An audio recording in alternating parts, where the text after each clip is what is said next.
Assalamualaikum warahmatullahi wabarakatuh. Waalaikumsalam.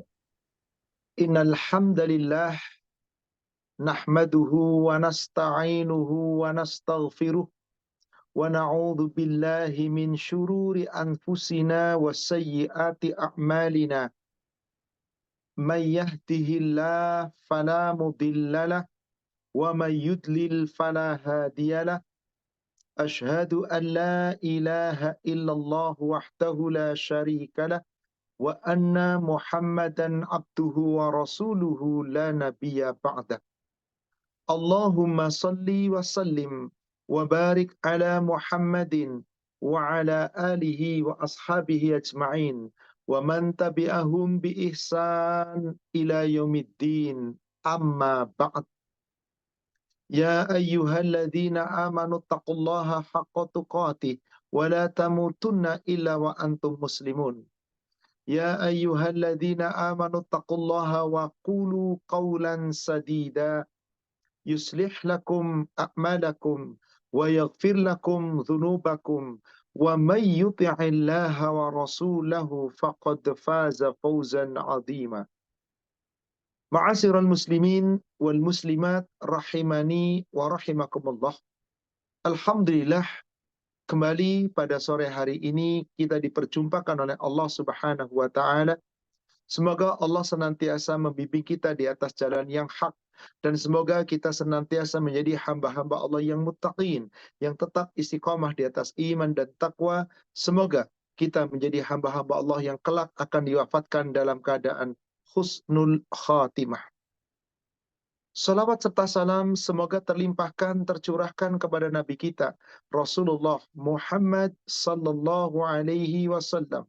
Semoga tercurah kepada seluruh keluarga, sahabat, dan seluruh pengikutnya hingga yaumil akhir. Saudaraku seiman yang semoga dirahmati Allah, kita sudah membahas dari sesi pertama tentang ikhtiar. Kemudian juga kita membahas di pertemuan berikutnya tentang syukur. Dan kita telah membahas bab tentang sabar. Sabar dalam hal urusan ibadah, dan ini yang baru kita uraikan. Jadi mohon maaf Pak Irfan, dalam catatan saya, kita masih membahas bab tentang sabar dulu.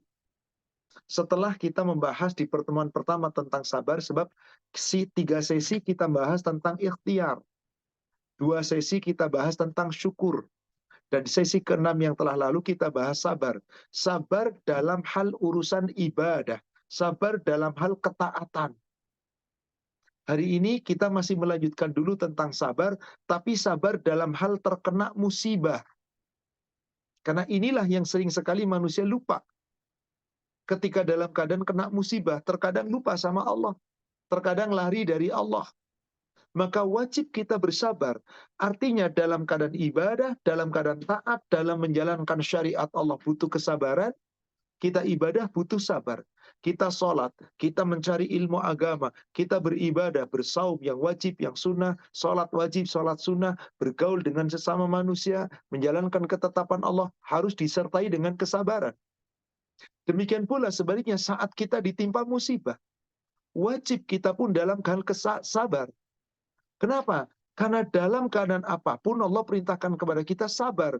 Baik itu dalam keadaan kita menjalankan perintah Allah, mengikuti aturan Allah, mengikuti syariat Allah, menjalankan segala ketetapan Allah, termasuk ketika Allah tetapkan kita dalam keburukan.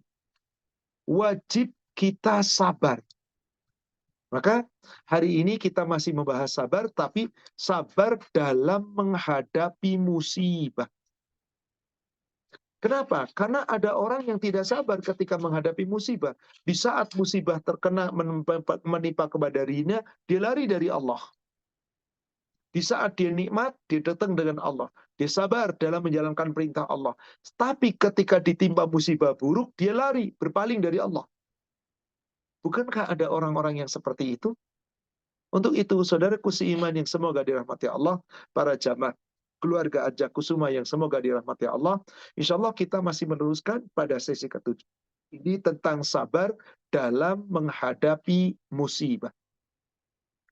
Salawat serta salam semoga terlimpahkan, tercurahkan kepada Nabi kita Rasulullah Muhammad sallallahu alaihi wasallam. Semoga tercurah kepada seluruh keluarga, sahabat dan seluruh pengikutnya hingga yaumil akhir.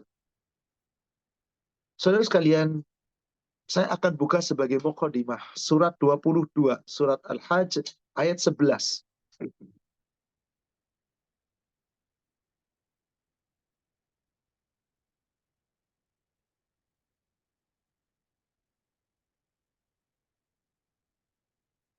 Silakan di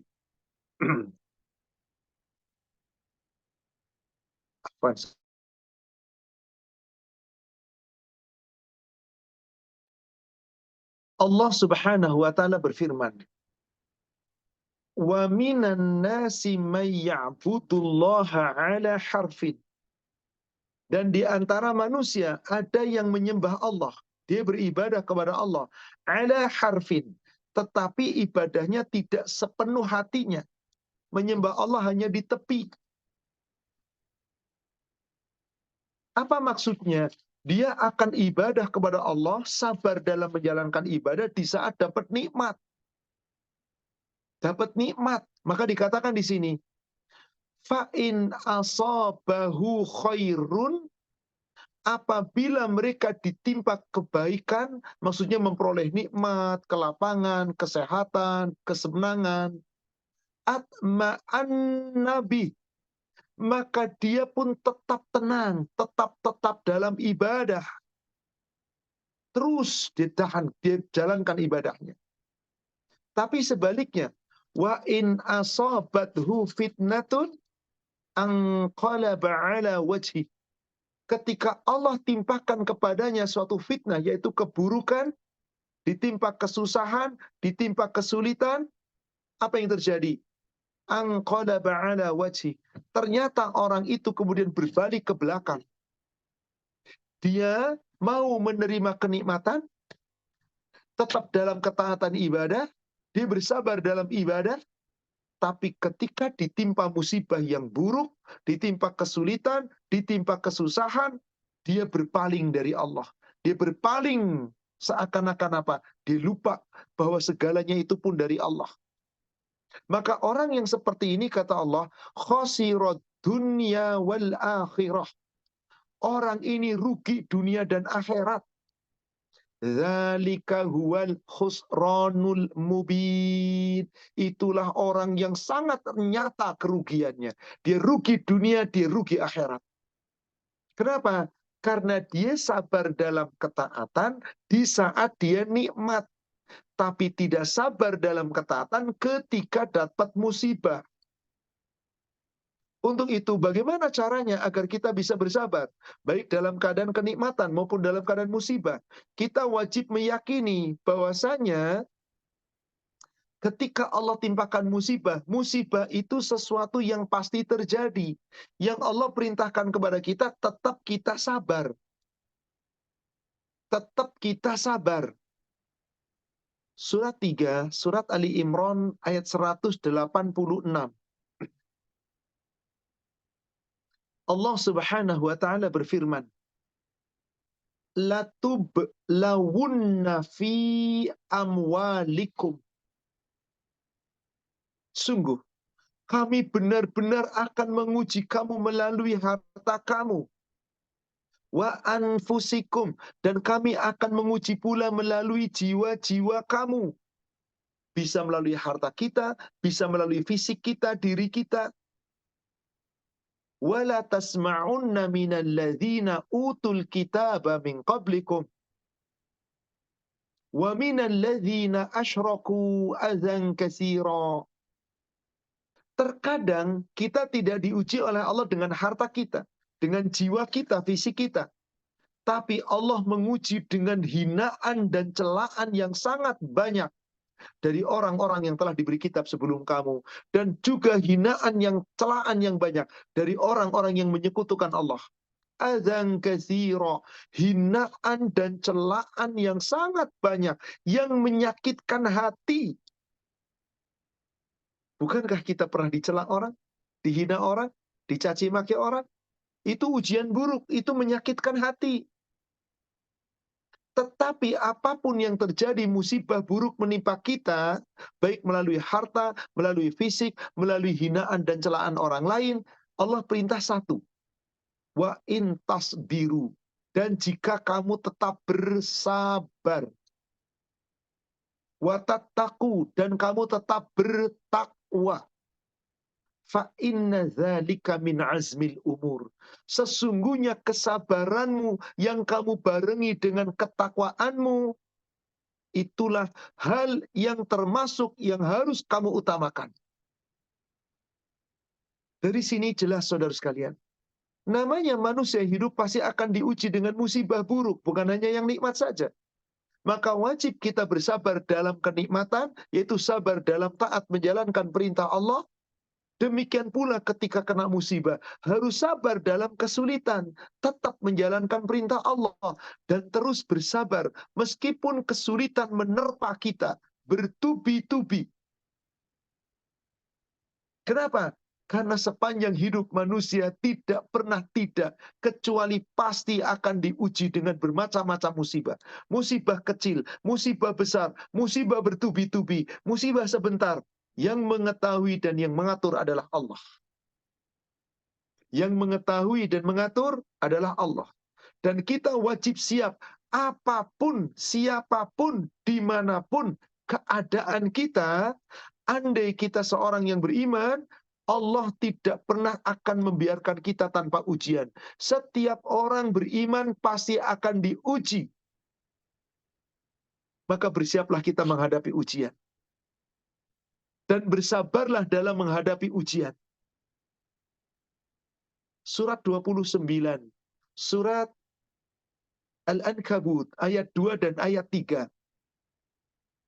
Allah Subhanahu wa taala berfirman, ahasiban nas ayyutraku ayyakulu amanna wahum la yuftanun.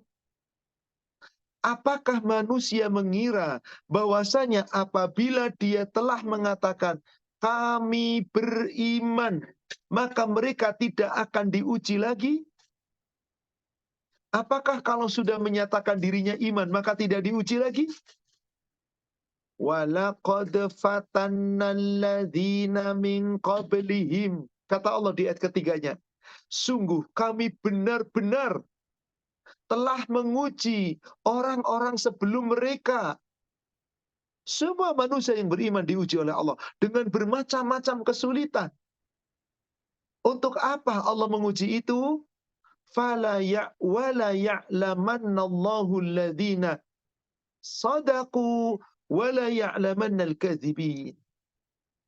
Dengan ujian-ujian yang bertubi-tubi itu, supaya Allah pasti mengetahui, dan Allah pasti akan mengetahui siapa orang-orang yang imannya benar, siapa orang-orang yang dusta. Kalau orang imannya benar, dia diuji dengan kesulitan, dia tetap sabar, tetap dekat dengan Allah, tetap ibadah kepada Allah, dan memohon kepada Allah. Tapi ketika orang yang imannya dusta, ditimpa kesulitan, kesusahan, keburukan, dia berpaling dari Allah. Berarti orang ini belum sabar dalam menghadapi musibah. Maka saudara sekalian, kesabaran kita akan bertubi-tubi.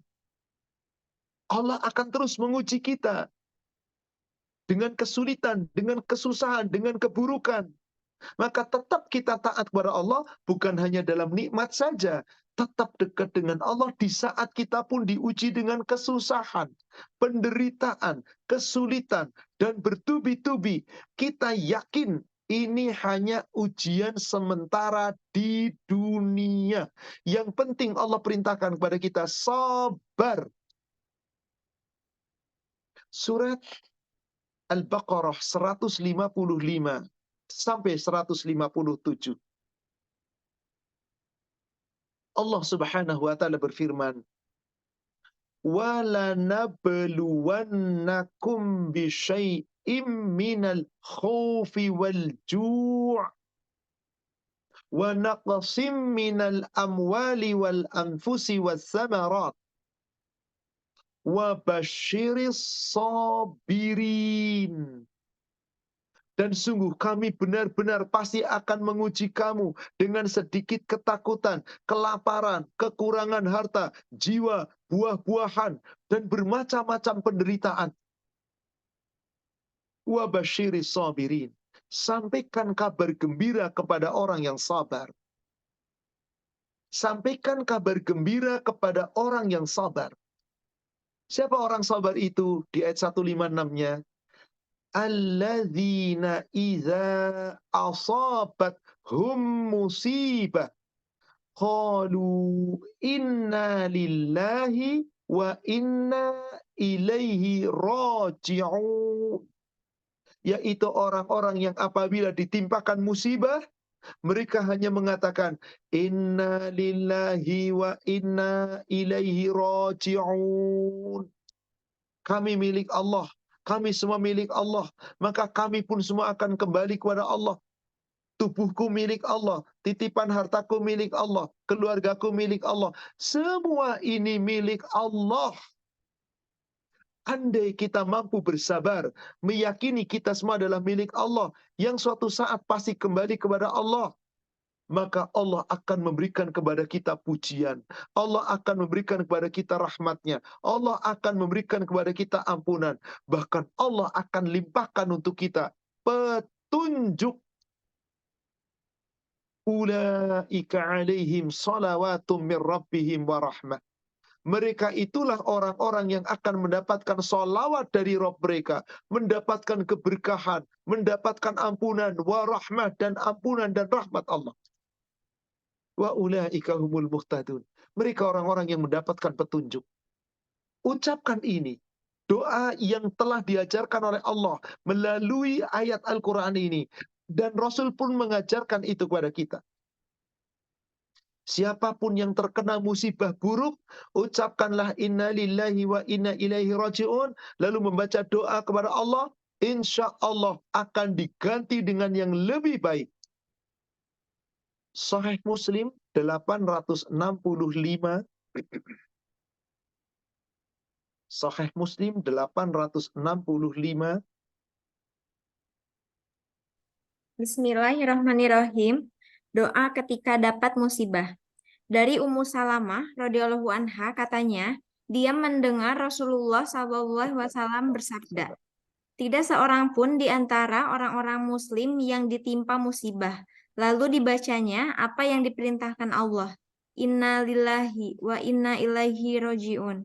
Allahumma ajurni fi musibati wa khulhu fi khairan minha.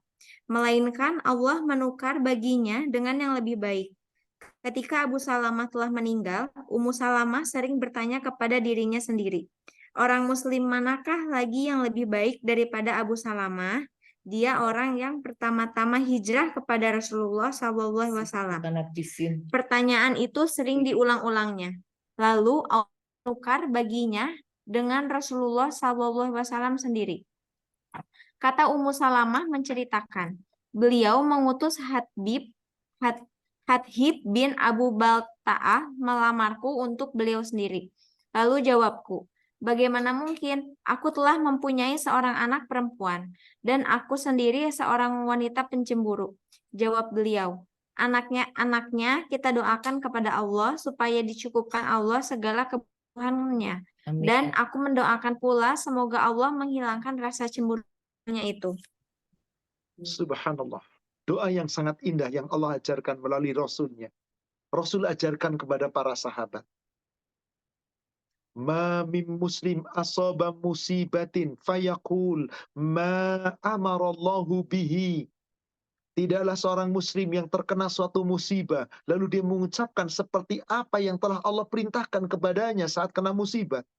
Apa tadi? Inna lillahi wa inna ilaihi raji'un. Setelah itu bacalah doa. Allahumma ajurni fi musibati wakhluf li khairam minha. Ya Allah. Ajurni fi musibati. Berilah pahala yang melimpah ruah dari musibah yang menimpaku ini. Wakhluf li khairam minha. Ya Allah, berikan ganti untukku. Ganti yang lebih baik dari musibah ini. Niscaya Allah akan ganti dengan yang lebih baik. Inilah kesabaran dalam kena musibah. Terus kita bergantung kepada Allah. Terus kita berusaha. Terus kita meminta. Karena sesungguhnya tidak ada manusia hidup di dunia kecuali pasti akan tertimpa musibah. Maka apapun musibah yang menimpa seorang muslim, seorang mukmin, wajib seorang mukmin itu kuat dan terus kuat bersabar kepada Allah dan terus meminta pertolongan kepada Allah. Jangan mengeluh dengan bermacam-macam musibah. Yang mengeluh keluhan itu terlalu bertubi-tubi keluhan. Ingat, musibah yang Allah timpakan kepada kita tidak mungkin terjadi kecuali atas izin Allah dan sudah ditetapkan di Lauhil Mahfuz. Sudah ditulis di Lauhil Mahfuz yang tidak mungkin tidak, kecuali pasti terjadi. Yang penting kita tetap beriman dan tetap kuat menghadapi musibah itu. Jika kita tetap beriman, maka Allah akan berikan petunjuk ke dalam dada kita. Surat At-Taghabun, surat 64, ayat 11. Allah Subhanahu wa taala berfirman, "Ma asaba min musibatin illa bi'iznillah." Tidak ada satupun musibah yang menimpa kamu, apapun, kecuali ini terjadi atas izin Allah dan sudah ditetapkan. Wa may yu'min billah yahdi qalbah. Siapa yang terkena musibah, dia tetap beriman kepada Allah. Ibadahnya tetap dijaga, jangan berpaling. Maka insya Allah, Allah berjanji di sini, yahdi qalbah. Allah akan memberikan petunjuk kepada hatinya. Justru dengan musibah, orang itu akan mendapatkan petunjuk. Kalau mampu bersabar dan meyakini ini dari Allah. Wallahu bikulli syai'in alim. Dan sungguh Allah itu maha mengetahui atas segala sesuatu. Jadi dari sini Allah hendak mendidik kita. Setiap orang beriman wajib menyadari yang namanya musibah itu pasti terjadi. Tidak mungkin tidak. Karena musibah sudah Allah tetapkan sebelum Allah menciptakan kita semua. Sebelum Allah mewujudkan ini semua. Maka musibah pasti terjadi. Surat Al-Hadid, surat 57, ayat 22. Allah Subhanahu wa taala berfirman, "Ma asaba min musibatin fil ardi." Setiap bencana yang menimpa di muka bumi ini, apapun bentuknya, dari yang paling kecil sampai yang paling besar, wala fi anfusikum, atau musibah-musibah yang menimpa dirimu sendiri, illa fi kitabim min qabli an nabra'aha. Tidaklah mungkin itu semua terjadi kecuali semuanya sudah tertulis, sudah ditetapkan oleh Allah, yang Allah tulis di kitab Lauhil Mahfuz. Kapan Allah tetapkan itu? Min qabli an nabra'aha. Sebelum Allah mewujudkannya, sebelum Allah menciptakannya, sudah ditetapkan kapan akan ada musibah. Apa musibah yang akan Allah tetapkan kepada seorang hamba? Inna zalika 'ala Allahi yasir. Seperti ini tuh bagi Allah sangat mudah. Maka bukti buka Muslim 2277. Sahih Muslim nomor hadis 2277.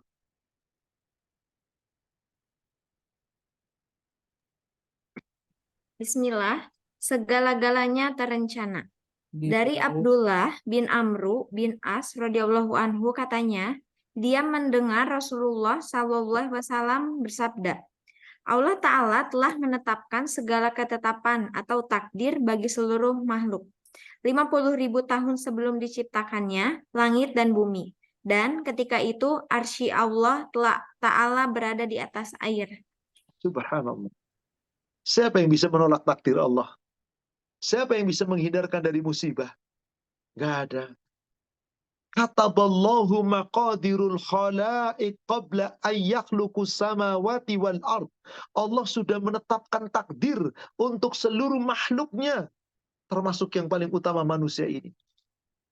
Itu Allah sudah tetapkan 50.000 tahun sebelum Allah ciptakan makhluk. Bi khamsina alfasana.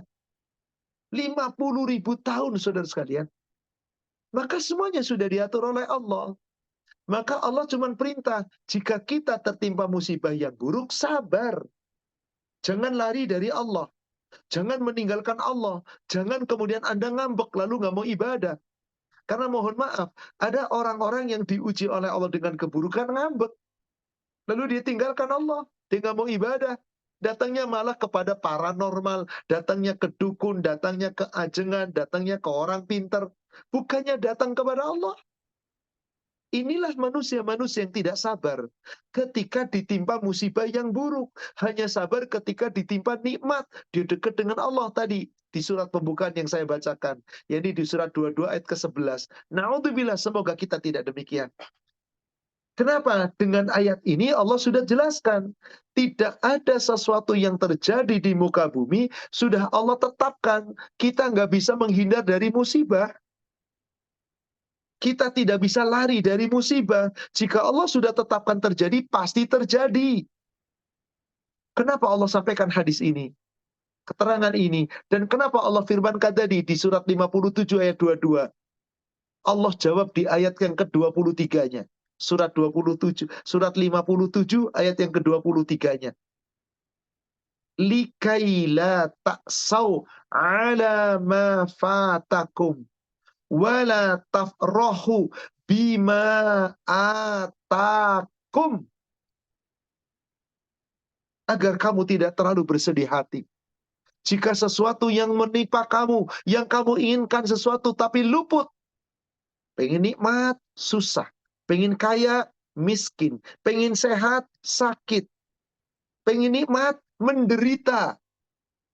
Ternyata tidak sesuai dengan keinginan. Ternyata berbalik. Yakini ini dari Allah. Jangan terlalu sedih ketika sesuatu yang buruk menimpa kita. Sebaliknya, wala tafrahu bima atakum. Ketika kita diberi nikmat, jangan terlalu bersukacita. Syukuri nikmat itu dan tetap sabar di atas nikmat kita beribadah. Jadi dalam keadaan nikmat kita bersyukur dan sabar dalam ibadahnya. Dalam keadaan susah kita bersabar dan terus sabar dalam ibadahnya. Wallahu la yuhibbu kulla mukhtalin fakhur. Dan sungguh Allah tidak menyukai orang-orang yang sombong dan suka membanggakan diri. Siapa mereka? Orang-orang yang lari dari Allah di saat ditimpa musibah buruk. Orang-orang yang tidak lagi mendekat kepada Allah di saat disimpa keburukan. Bahkan setelah keburukan itu menimpanya, dia terus ngedumel. Coba kalau tadi nggak begini, coba nggak begitu. Kenapa ya Allah begini? Kenapa ya begitu? Dia tidak terima ketetapan. Maka kalimat itu tidak boleh terucap dari seorang hamba yang beriman. Rasul mengajarkan kepada kita, di samping ucapan yang Allah ajarkan tadi, inna lillahi wa inna ilaihi raji'un. Lalu Rasul mengajarkan kepada kita doa, Allahumma ajurni fi musibati wa akhluf li khairan minha. Rasul ajarkan pula kepada kita satu kalimat, jika Anda ditimpa musibah yang buruk, jangan mengucapkan kalimat yang lain, kecuali kalimat ini. Apa itu kalimatnya? Silakan buka Bulughul Maram, nomor hadis 1572.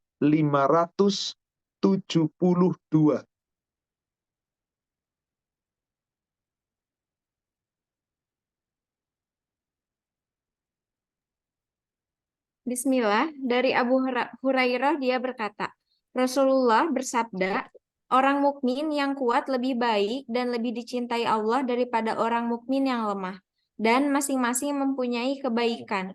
Bersegeralah mengerjakan hal yang bermanfaat bagimu, serta mintalah pertolongan kepada Allah, dan janganlah bersikap lemah.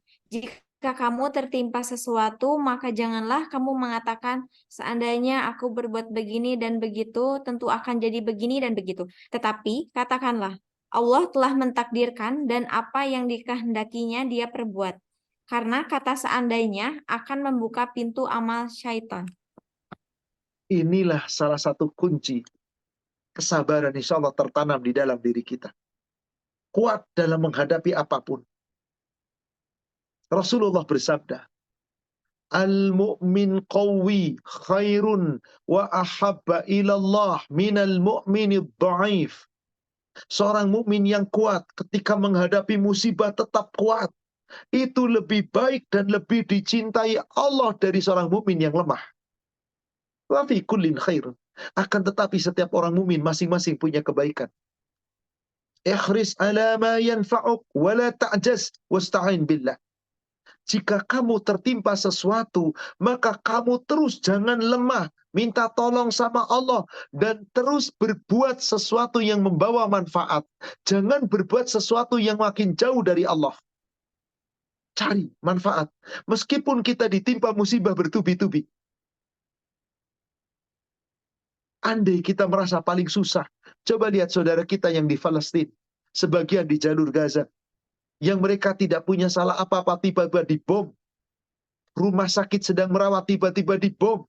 Kayak apa susahnya mereka, sedihnya mereka. Tapi mereka qadarullah tetap tegar, karena sadar kematian itu hanya sekedar sarana dan syarat untuk bisa bertemu Allah nanti di surga. Mereka yakin dengan syahid. Itulah yang harus kita tanamkan. Musibah apapun yang menimpa kita, kalau kita mampu sabar, insya Allah semoga kita wafat dalam keadaan syahid. Meskipun syahid di tempat tidur. Maka Rasul mengatakan, ihris ala ma yanfa'uk. Bersemangatlah, berusahalah, berbuatlah sebaik-baiknya yang membawa manfaat untukmu. Wala ta'jaz, jangan pernah kamu lemah. Wasta'in billah, tetap minta tolong sama Allah. Idza asabaka syai'un, jika sesuatu musibah menimpa kamu, fala taqul, jangan pernah kamu katakan, lau anni fa'altu kadza kana kadza wa kadza. Coba seandainya tadi tidak begini, tidak akan terjadi begitu dan begitu. Kalau nggak begitu, nggak akan begini. Kalau nggak begini, nggak jadi begini lagi. Dan seterusnya, jangan katakan itu. Satu kalimat yang harus kita ucapkan, qaddarallah wa ma syaa fa'ala. Ini yang Rasul perintahkan. Walakin kul, akan tetapi ucapkan oleh kamu, qaddarallah wa ma syaa fa'ala. Ini takdir Allah, ini ketetapan Allah. Allah berbuat apapun yang Allah kehendaki. Fa inna law taftahu amal syaitan. Jika kamu berkata, jika seandainya, coba kalau begini, kalau begitu, akan membuka pintu amal syaitan. Maknanya, kamu tidak sabar dengan musibah yang Allah timpakan berupa keburukan. Inilah saudara sekalian, ajaran yang telah Allah ajarkan kepada kita, ajaran yang Rasul ajarkan kepada kita, tetap sabar meskipun dalam musibah. Kenapa? Karena seorang mukmin ketika terkena musibah, katakanlah musibah yang paling berat adalah kematian. Saat dia matinya dalam keadaan iman, kuat imannya, sabar dalam penderitaan, maka kematiannya akan menjadi syahid. Kematiannya akan tetap menjadi syahid. Sebab seorang mukmin mati syahid tidak harus di medan perang. Melalui sakit bisa mati syahid. Melalui musibah bisa mati syahid. Melalui bencana alam bisa mati syahid. Melalui melahirkan bisa mati syahid. Sepanjang kita mampu sabar. Muslim 1868. Muslim 1868.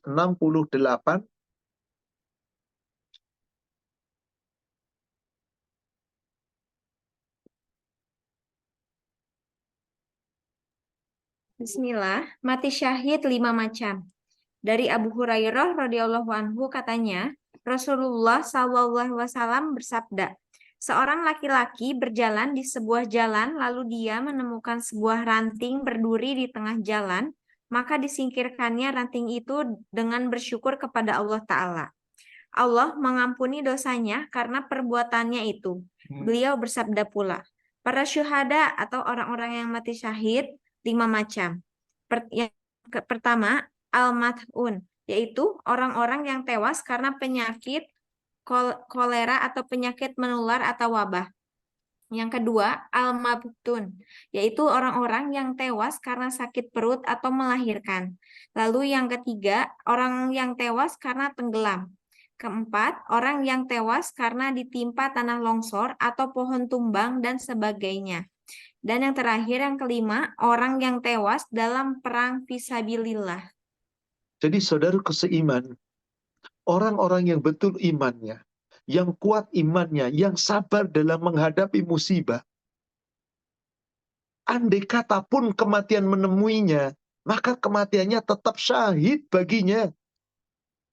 Rasul mengatakan, asyahidu khamsun. Cara mati syahid termasuk diantaranya ada 5 cara. Yang pertama, al-map'un. Orang yang mati karena suatu wabah, penyakit menular.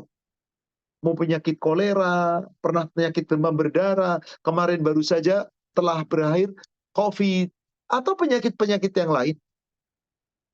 Al-mabtun.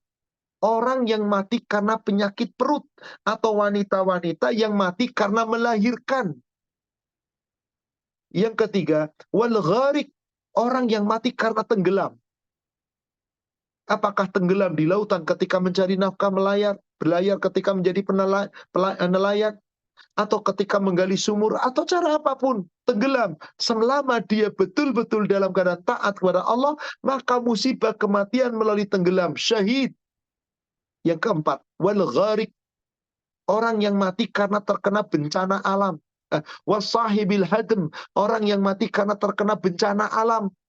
Adanya gempa bumi, tanah longsor, banjir bandang, angin topan. Lalu orang itu meninggal karena wabah, karena bencana alam ini, syahid. Yang kelima, inilah kedudukan yang paling tinggi. Wasyahidu fi sabilillah. Orang-orang yang mati syahid di saat dia berjuang membela agama Allah. Maka semua orang yang mati syahid dalam keadaan beriman, dia membela Allah, taat dalam menjalankan agama Allah, meskipun terkena musibah bertubi-tubi, dia tetap taat kepada Allah, maka orang itu fisabilillah, mati jasadnya, tapi dia tidak mati di sisi Allah. Mati jasadnya, tapi tidak mati di sisi Allah. Maka Allah katakan, orang-orang yang mati syahid ini dengan cara apapun, jangan kamu katakan dia mati. Orang yang mati sedang berjuang di jalan Allah, jangan kamu mengira dia mati. Mereka itu hidup, kata Allah. Lihat surat Al-Baqarah 154. Allah Subhanahu wa taala berfirman, وَلَا تَقُولُوا لِمَنْ يُقْتَلُ فِي سَبِيلِ اللَّهِ أَمْوَاتٌ. Dan janganlah kamu mengatakan orang-orang yang mati gugur di jalan Allah bisa dengan cara tadi. Mau mati karena sakit, mau mati karena melahirkan, mau mati karena tenggelam, mati karena wabah, mati karena bencana alam dan seterusnya, apapun kematian, maka mereka itu sesungguhnya tidak mati. Jangan kamu katakan dia mati, kata Allah. Bal ahya'u walakin la tash'urun. Mereka itu sesungguhnya hidup, kamu saja tidak menyadari. Ustaz, kalau gitu di kuburannya hidup. Bukan itu maksudnya hidup. Yang dimaksud hidup itu bukan jasadnya mati, hancur dikubur di tanah. Tapi amalnya tidak pernah mati, namanya tidak pernah mati, akidahnya tidak pernah mati, iman dan takwanya tetap hidup di sisi Allah. Maka akan terus mengalir pahala dari Allah. Rizki yang bertubi-tubi, sampai nanti rizki yang paling tinggi adalah surga. Maka di surat yang lain, di surat 3, surat Ali Imran 169, Allah kembali berfirman, jangan kamu kira mereka itu mati, kata Allah. وَلَا تَحْسَبَنَّ الَّذِينَ قُتِلُوا فِي سَبِيلِ اللَّهِ أَمْوَاتًا. Dan janganlah kalian mengira orang-orang yang telah mati di jalan Allah, mereka itu mati. Jangan kalian telah mengira itu. Jangan kamu kira. Kalau di sini jangan kamu katakan tadi. Sekarang jangan kamu mengira bahwa dia mati. Bal ahya'un inda rabbihim yurzaqun. Bahkan mereka itu hidup di sisi Allah. Mereka dianugerahi rizki. Ampunan terus mengalir. Pahala terus mengalir. Rahmat dan barokah terus mengalir. Yang puncaknya itu adalah surga. Jadi saudara sekalian, bersabarlah dalam musibah. Karena musibah yang Allah timpakan kepada seorang muslim, sekecil apapun sampai yang paling besar sekalipun, itu semuanya akan menggugurkan dosa-dosa, mengangkat derajat, dan insya Allah menghantarkan dirinya menuju surga. Maka nasihati diri kita untuk sabar dalam menghadapi musibah. Nasihati anak keturunan kita sabar dalam menghadapi musibah. Sabar apapun musibah yang menimpa kita. Sholat tetap utama, jangan pernah ditinggalkan. Maka Allah perintahkan kita, kalau kita ditimpa musibah, mintalah tolong kepada Allah. Dengan apa? Sabar dan sholat. Sabar sholat digandeng oleh Allah. Di surat Luqman, surat 31, ayat yang ke-17, ketika Luqmanul Hakim memberikan nasihat kepada anak-anaknya, ya bunayya aqimis shalah. Perintah untuk sholat, tegakkan. Wa'mur bil ma'ruf wanha 'anil munkar. Dan cegahlah, tolaklah, perintahkanlah orang berbuat kebaikan dan cegahlah perbuatan mungkar. Tinggalkan perbuatan mungkar, selalu berbuat baik.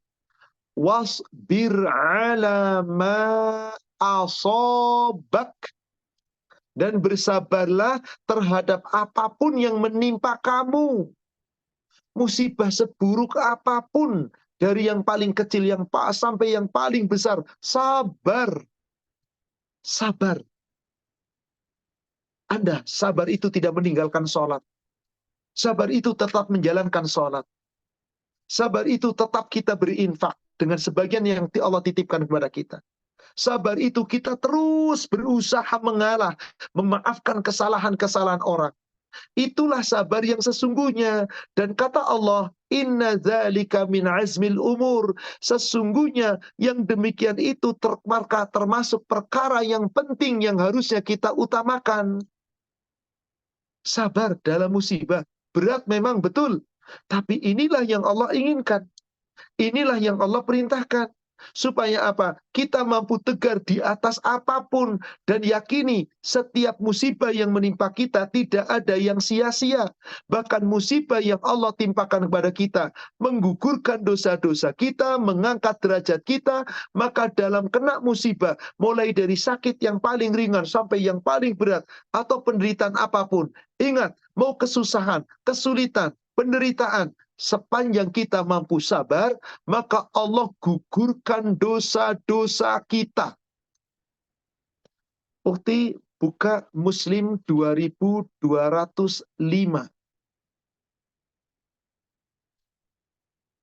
Muslim 2205.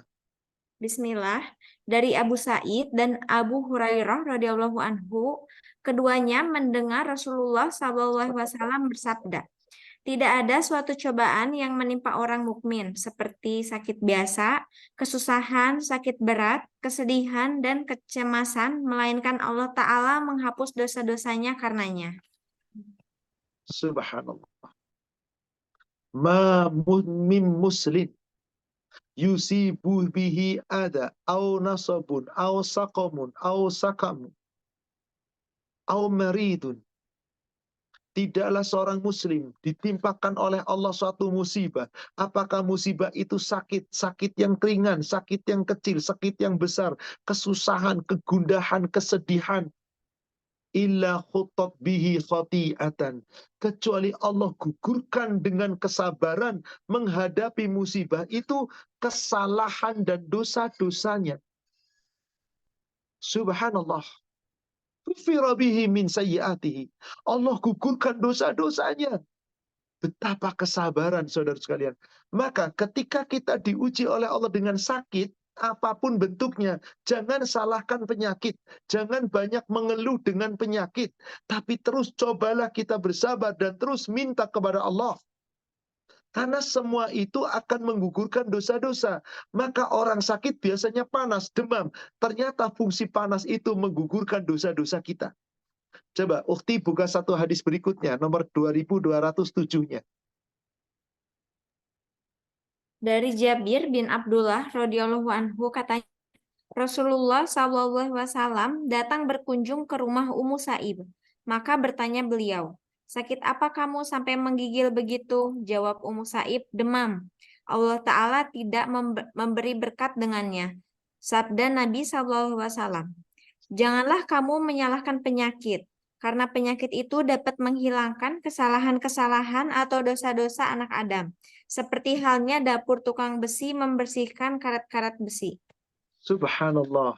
Coba perhatikan baik-baik hadis ini. Subhanallah.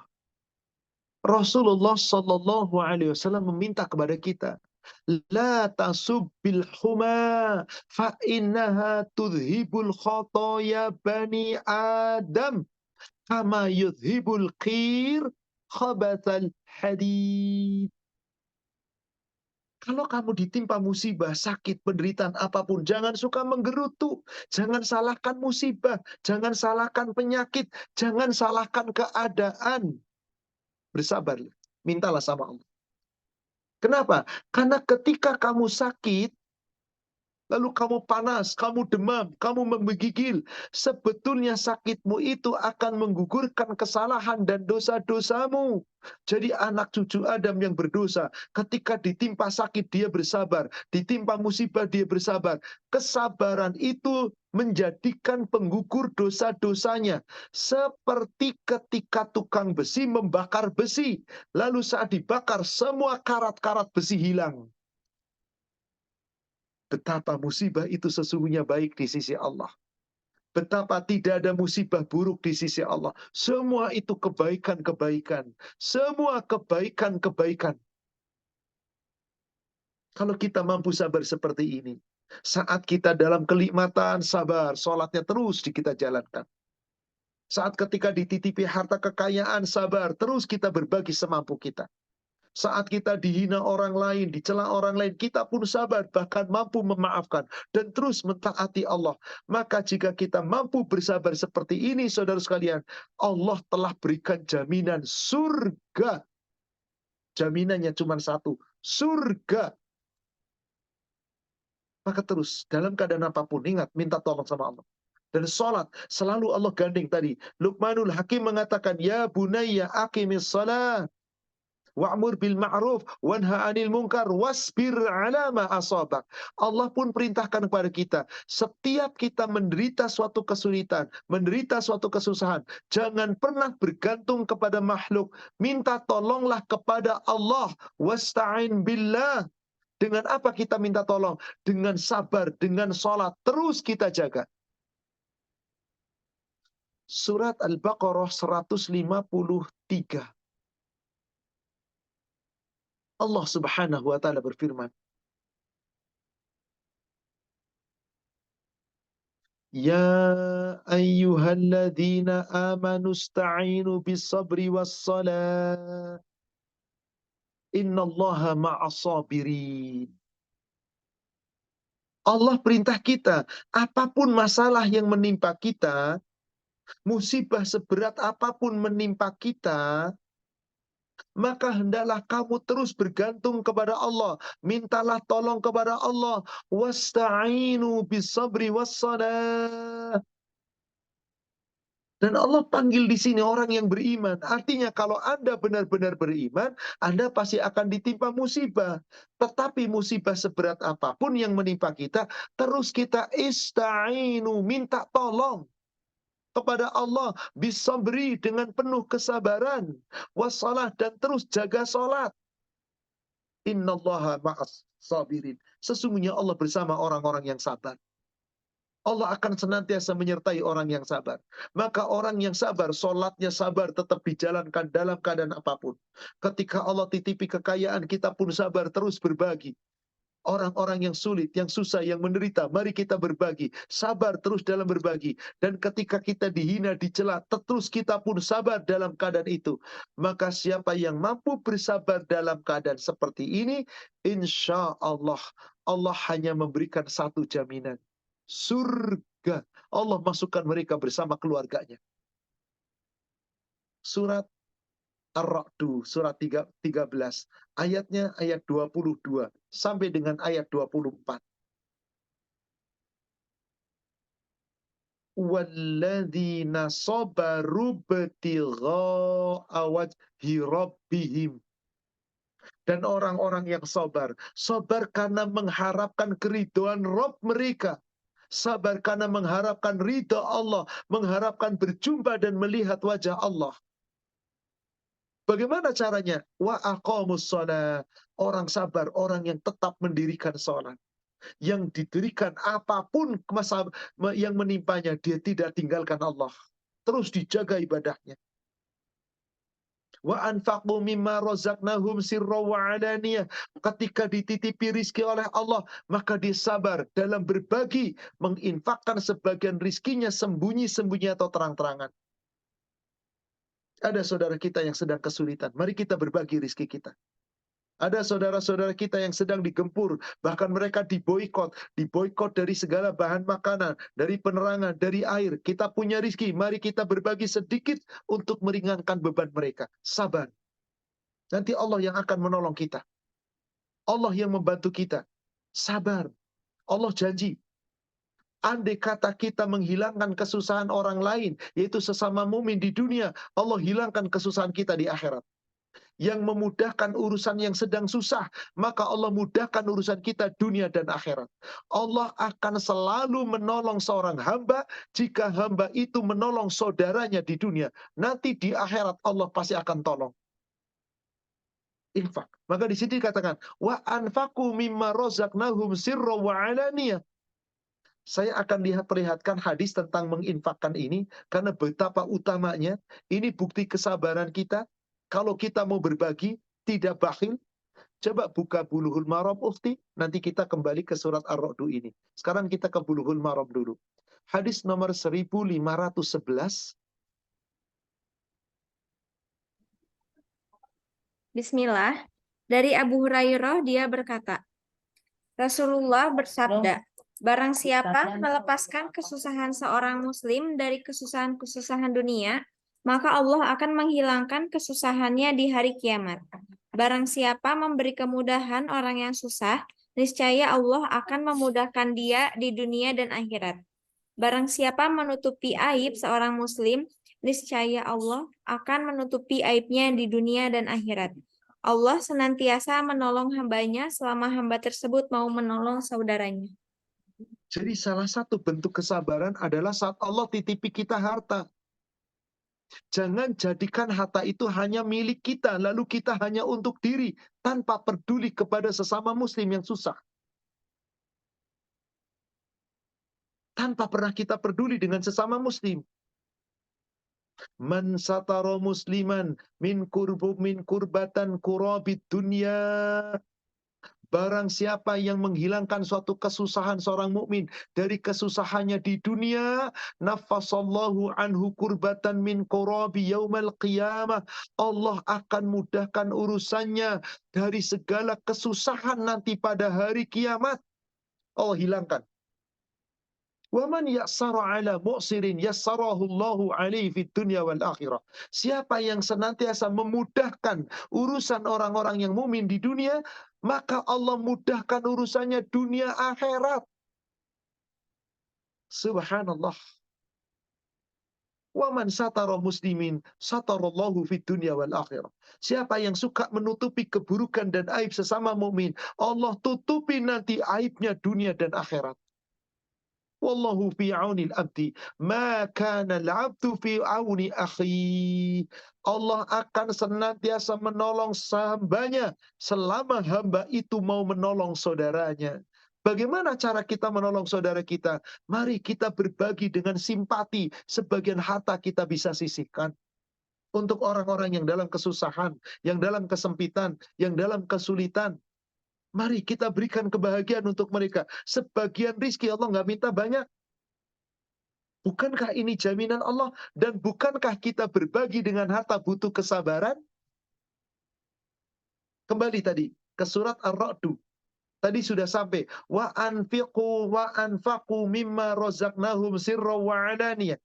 Orang sabar itu orang yang tetap berbagi, menginfakkan sebagian rizkinya sembunyi-sembunyi atau terang-terangan. Maka kalau orang itu mampu seperti itu, ada satu ujian lagi. Terkadang kita dihina, dicela. Tadi sudah disampaikan di awal pembukaan. Yaitu surat Ali Imran ayat yang ke-186. Kadang kamu dihina, dicela, diperlakukan secara dolim. Apa yang Allah inginkan? Wa yadra'una bil hasanati sayyi'ah. Menolak keburukan dengan kebaikan.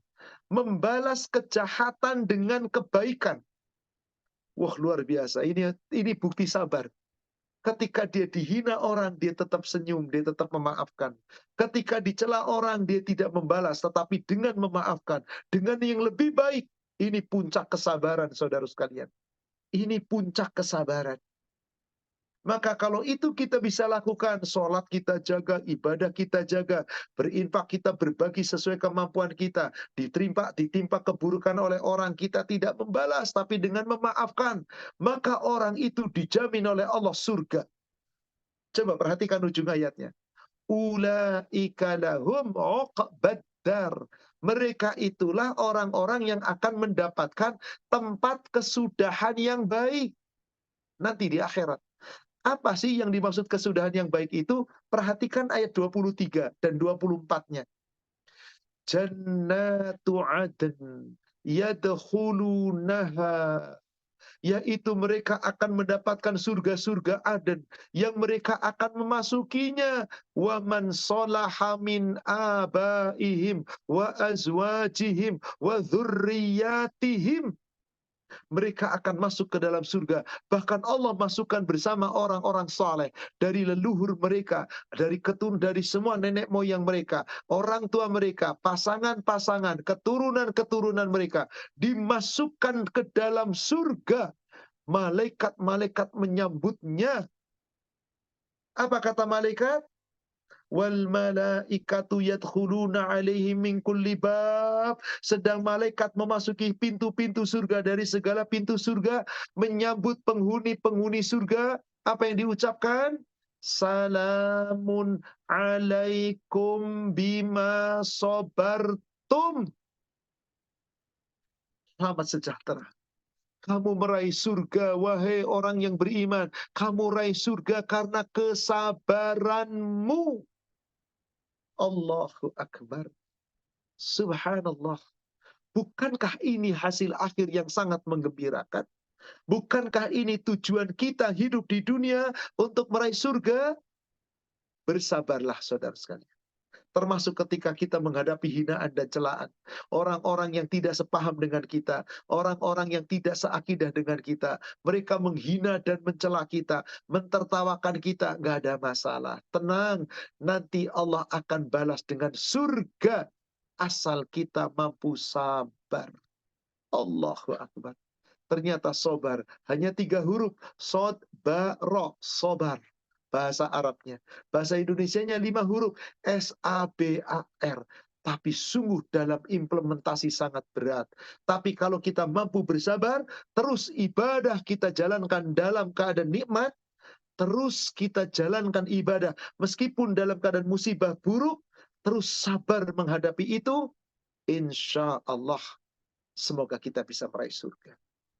Wallahu a'lam. Demikian saudaraku seiman, para jamaah keluarga Arca Kusuma yang semoga dirahmati Allah, kajian kita pada sore hari ini. Dengan demikian, bab sabar sudah selesai. Insya Allah, sesi terakhir nanti sesi 8, kita akan membahas tawakal. Karena sesungguhnya belum sempurna ikhtiar Anda. Belum sempurna syukur Anda. Belum sempurna sabar Anda. Kalau semuanya tidak dibarengi dengan tawakal. Maka tawakal adalah seluruh penutup dari segala upaya. Ikhtiar kita sudah, kita bersyukur, kita bersabar. Tetap hasil akhir kadang-kadang nggak sesuai dengan keinginan. Kunci terakhirnya adalah tawakal. Insya Allah pada sesi terakhir nanti kita akan membahas tawakal. Wallahu a'lam. Demikian saudaraku seiman yang semoga dirahmati Allah. Kajian kita pada sore hari ini semoga membawa manfaat dan hikmah. Kami kembalikan kepada admin. Silakan Pak Irfan, kita bisa lanjutkan dengan sesi tanya jawab.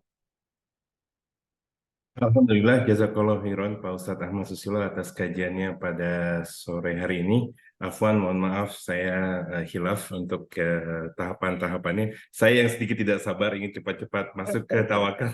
Mohon maaf. Alhamdulillah. Iya, dengan dikaji lagi tentang kesabaran ini, insya Allah juga menguatkan kesabaran kita dan menguatkan pemahaman kita untuk bisa mengimplementasikan sabar dalam kehidupan kita sehari-hari, insya Allah. Sekitar 40 menit sebelum waktu maghrib, Pak Ustadz, jadi saya langsung mulai ke pertanyaan yang sudah masuk. Bismillah, ada dua pertanyaan. Pertanyaan pertama dan kedua ini saya gabungkan, Pak Ustadz, ada sedikit kesamaan, jadi saya gabungkan sedikit panjang, izin saya bacakan dahulu. Bismillah. Pertanyaan pertama, Pak Ustadz, Afwan Pak Ustadz, izin bertanya, saya sedang diuji, putri saya belum datang jodohnya. Apakah ini termasuk musibah? Bagaimana ikhtiar saya agar terus dalam ketaatan ibadah kepada Allah Subhanahu wa Ta'ala? Amalan apa yang harus saya lakukan? Minta pertolongan Allah dan mohon penjelasannya. Itu pertanyaan pertama Pak Ustadz. Yang keduanya agak sedikit panjang tetapi berkaitan. Pak Ustadz, saudari perempuan saya sampai saat ini belum menemukan calon suami, sementara dia sudah berumur 38 tahun. Apakah ini musibah, Ustadz? Saudari perempuan saya terlihat masih sabar, tetapi saya tahu di dalamnya sudah hampir menyerah. Sempat ada yang menyarankan sebaiknya dia hijrah, menutup aurat, dan berjilbab, dan terus mendekatkan diri kepada Allah Subhanahu wa Ta'ala, tetapi sulit untuk meyakinkannya. Pengikut ustaz terkenal yang tidak mewajibkan wanita berjilbab. Bagaimana sebaiknya, Ustaz? Mangga, Ustaz.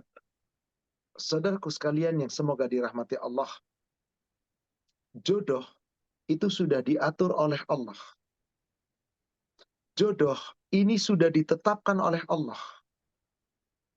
Artinya apa, saudara sekalian? Kalau Allah sudah tetapkan segala sesuatu, pasti terjadi atas izin Allah.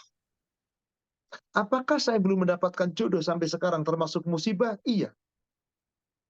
Apakah saya sudah dapat jodoh termasuk musibah? Iya. Musibah itu bukan hanya keburukan. Ingat, musibah itu bisa baik, bisa buruk. Ikhtiar apa yang harus saya upayakan? Terus mencari. Coba minta kepada orang-orang yang terdekat, dita'arufkan dan seterusnya.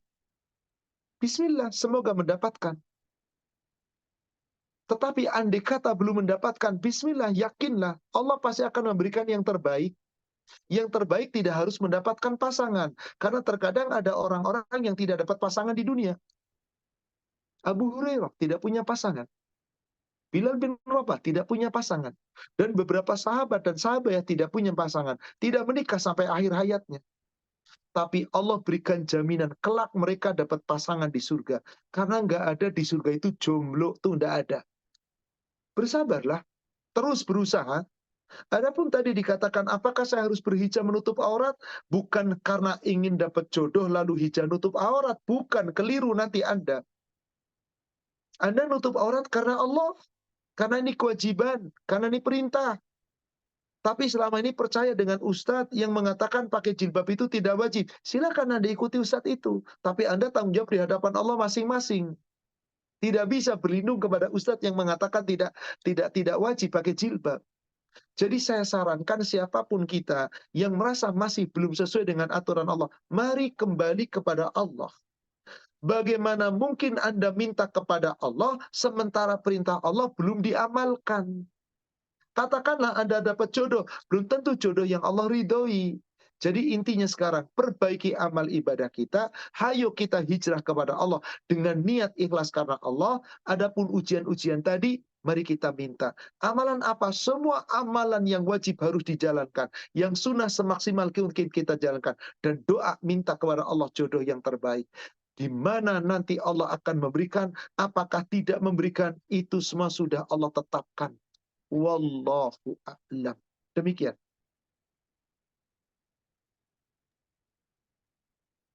Baik, Pak Ustadz, Jazakallahu khairan. Penjelasannya sangat lengkap sekali, Pak Ustadz.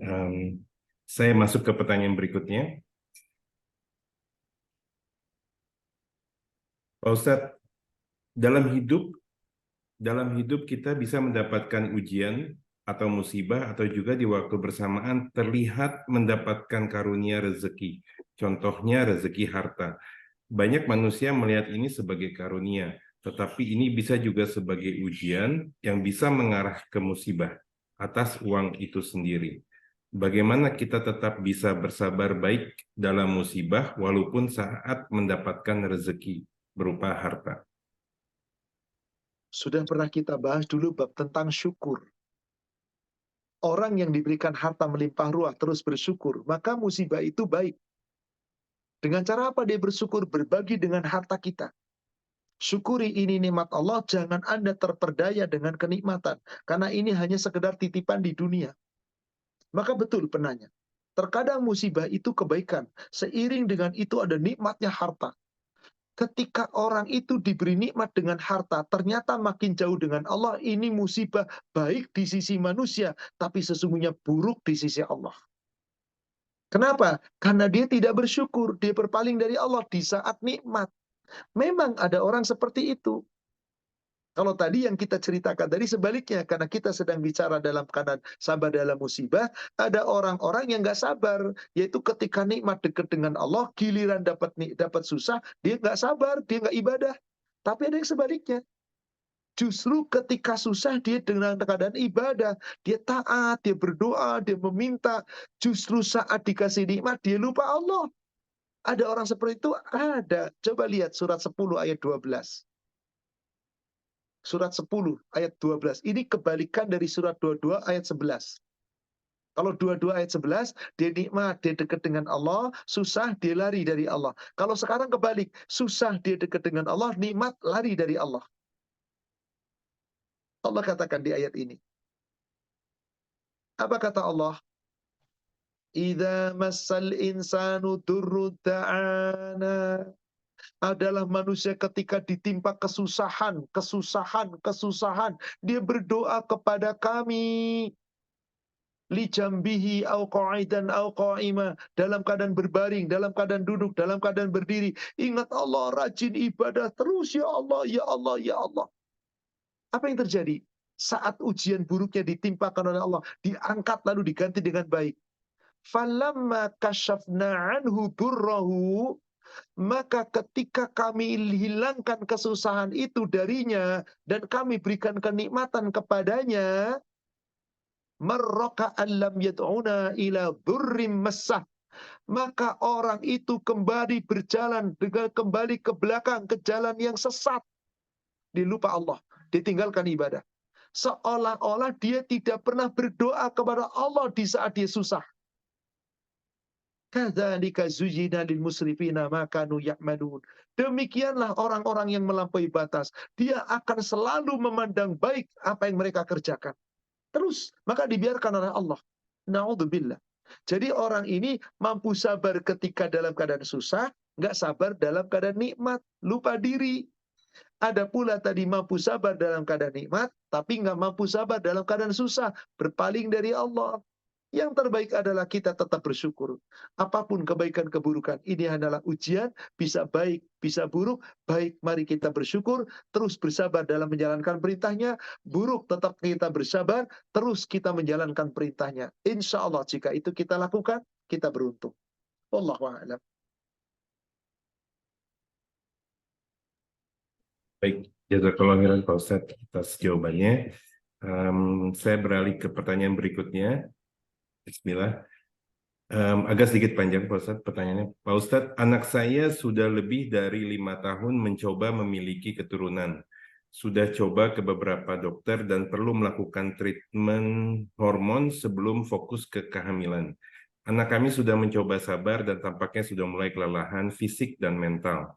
Apakah sebaiknya langsung dengan metode IVF, bayi tabung? Apakah dibolehkan Ustadz dengan cara ini? Tanpa bermaksud mendahului kekuasaan Allah Subhanahu wa Ta'ala, atau tetap kita harus bersabar? Apakah ada tuntunan bagi kita yang ingin memiliki keturunan di kala sulit seperti ini? Baik. Coba kepada penanya simak baik-baik sebuah ayat Al-Quran. Surat 42, surat Asy-Syura, lihat ayat 49 dan ayat 50. Lillahi mulkus samawati wal ard. Milik Allah, kepunyaan Allah, seluruh keadaan yang ada di langit maupun di bumi. Apapun yang ada di langit, apapun yang ada di bumi, milik Allah. Yahluku ma yasha. Allah menciptakan apapun yang Allah kehendaki. Apapun yang Allah kehendaki. Bagi orang menikah, lalu Allah katakan, yahabu liman yasha'u inatha wa yahabu liman yasha'u dzukura. Allah akan memberikan anak keturunan perempuan saja kepada siapa yang Allah kehendaki. Terkadang Allah hanya memberikan anak laki-laki saja kepada siapa yang Allah kehendaki. Ada orang punya keturunannya perempuan semua, pengen punya anak laki-laki nggak bisa juga. Ada orang punyanya anak laki-laki saja, pengen punya anak perempuan nggak dapat. Sebaliknya kata Allah di ayat 50-nya, au yuzawwijuhum dzukrana wa inasa. Terkadang Allah menganugerahkan pula kepada suatu pasangan anak laki-laki dan perempuan komplit. Ternyata kata Allah, lihat ujung ayatnya, perhatikan baik-baik. Wa yaj'alu man yasha'u 'aqima. Terkadang Allah menghendaki seseorang mandul bagi siapa yang Allah kehendaki. Innahu 'alimun qadir. Allah Maha mengetahui dan Allah Maha kuasa. Jadi kalau ada orang tidak sampai punya keturunan, ya inilah kata Allah, aqima, dan sudah ditetapkan Allah. Tapi sebelum itu terjadi, seorang menikah 5 tahun, usia subur kata dokter wanita bisa sampai 40 tahun. Sebetulnya sebelum menopause subur, tapi usia yang rentan kalau sudah di atas 40 fisiknya. Kalau laki-laki tidak ada kata-kata rentan, sampai kakek-kakek 70 tahun masih bisa punya anak. Selama masih memproduksi sel sperma. Nah, maka dalam keadaan seperti ini, ada upaya, boleh, itu yang kemudian nanti disebut tawakal. Tawakal itu tidak pasrah, ada upaya. Salah satunya tadi, saya pengen cepat, saya pengen bayi tabung. Bolehkah? Boleh. Halalkah? Halal. Syaratnya, spermanya suami, sel telurnya sel telur si ibu istrinya. Halal. Hanya sperma dan sel telur nggak bisa bertemu secara normal, maka diambillah oleh dokter ahli, spermanya dikeluarkan, diambil dalam keadaan hidup, dipilih yang terbaik, sel telurnya perempuan diambil, dikeluarkan, yang terbaik dipilih, pertemukan di luar, masukkan lagi ke dalam rahim. Itulah yang disebut bayi tabung. Halal, silakan. Boleh, boleh. Apakah ini bagian tawakal? Inilah tawakal. Ada sebuah proses usaha. Kalau Anda mampu, karena mohon maaf, bayi tabung biayanya cukup besar, mungkin ratusan juta. Anda mampu, bismillah, mintalah sama Allah. Sebelum itu, Anda istikharah, minta yang terbaik kepada Allah. Nanti kalau Allah berikan keturunan, bersyukurlah dan didik keturunan ini dengan baik. Ternyata Allah tidak pula beri keturunan, karena betapa banyak pula bayi tabung yang gagal, maka bersabarlah, tetap ini yang terbaik dari Allah. Demikian, wallahu a'lam. Baik, Alhamdulillah, jazakallahu khairan Pak Ustadz atas penjelasannya. Semoga bagi penanya, anaknya cepat dikaruniai anak yang soleh dan soleha. Yang terbaik dari Allah. Amin. Saya lanjutkan ke pertanyaan berikutnya, Pak Ustadz. Pak Ustadz izin bertanya, jika saya memahami yang diucapkan sebelumnya, apabila kita menyesalkan apa yang telah terjadi sebelumnya, berarti itu bentuk bahwa kita tidak sabar. Saya suka mendengar saudara saya berkata, wah dulu saat Wah, dulu saat suami saya masih hidup, saya lebih enak hidupnya. Sekarang tidak ada lagi yang memperhatikan saya dan kebutuhan saya. Bagaimana saya sebaiknya menasehati saudari saya ini ya Ustadz? Itu salah satu kalimat yang tidak benar dan tidak boleh diucapkan. Ingat tadi seperti yang sudah saya sampaikan di Bulughul Maram 1572. Wala taqul law anni kada ka'an fa'altu kada kana kada wa kada. Aduh, coba dulu ketika suami saya masih hidup, saya tuh hidupnya nikmat, terjamin. Sekarang suami saya sudah mati, saya jadi begini. Ada nggak manfaatnya ucapan itu? Yang ada makin menjadi dirinya makin sedih, makin terkungkung, makin terkucil, makin menderita, makin tidak bersyukur kepada Allah, dan tidak bersabar dengan ketetapan Allah. Maka tadi Rasul katakan, jangan ucapkan itu. Ucapkan, qaddarallah wa ma syafa'al. Suatu ketika mengucapkan, Alhamdulillah dulu saat suami saya dalam keadaan masih hidup, saya yang mencukupi, tapi qadarullah sekarang suami saya sudah meninggal. Ya inilah keadaan saya sekarang. Tapi semoga aku mampu sabar. Nah, ini beda, bukan mengeluh. Ini sedang menunjukkan bahwa memang dulu dia pernah berhasil. Tapi sekarang seperti inilah keadaan, tapi inilah qadarullah. Boleh, tapi jangan terus-menerus mengatakan itu. Kalau tadi saudara ibu menerus mengatakan itu berarti dia tidak sabar. Seperti itulah orang yang tidak punya ilmu pengetahuan agama terkadang tidak terkontrol ucapannya. Bagaimana ibu terhadap saudaranya yang mengatakan demikian? Sampaikan, kasih tahu. Kalau perlu rekaman kajian ini sampaikan, tolong dengarkan baik-baik. Karena kita bahas ini tentang sabar dalam kena musibah. Dan sudah kita bentukkan ayat-ayat tadi, hadis-hadis tadi. Agar orang itu kuat menghadapi musibah. Karena tidak kecuali ada musibah. Dan setiap yang bernyawa akan mati. Qadarullah suami lebih dulu. Anda berkata itu tidak menyelesaikan masalah. Yang ada malah apa yang terjadi, merasa susah, merasa kecil. Akhirnya tidak bersyukur kepada Allah. Dan jadi tidak bersabar dalam musibah. Sampaikan baik-baik kepada saudara ibu. Sampaikan. Kalau perlu Anda tahu ayat-ayatnya, bacakan ayatnya. Suruh duduk, kemudian bacakan baik-baik. Jelaskan semampunya. Atau tadi, ini. Silakan jika ada rekamannya, sampaikan rekaman itu. Suruh dia menyimak baik-baik. Dan orang yang menderita bukan hanya dia. Yang menderita itu banyak. Maka salah satu kunci agar kita tidak meremehkan nikmat Allah. Salah satu kunci ketika kita susah, kita tidak ngersulo terus. Kita tidak ngarasula terus. Kita tidak terus ngedumel menyalahkan keadaan. Coba lihat hadis ini. Silahkan buka ukhti di kitab Bulughul Maram di nomor hadis 1478.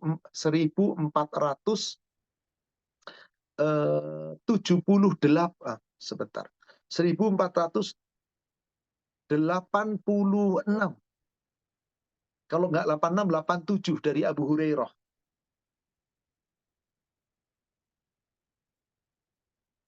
Hmm. 1485, afwan Ustadz. Oh, 85, afwan.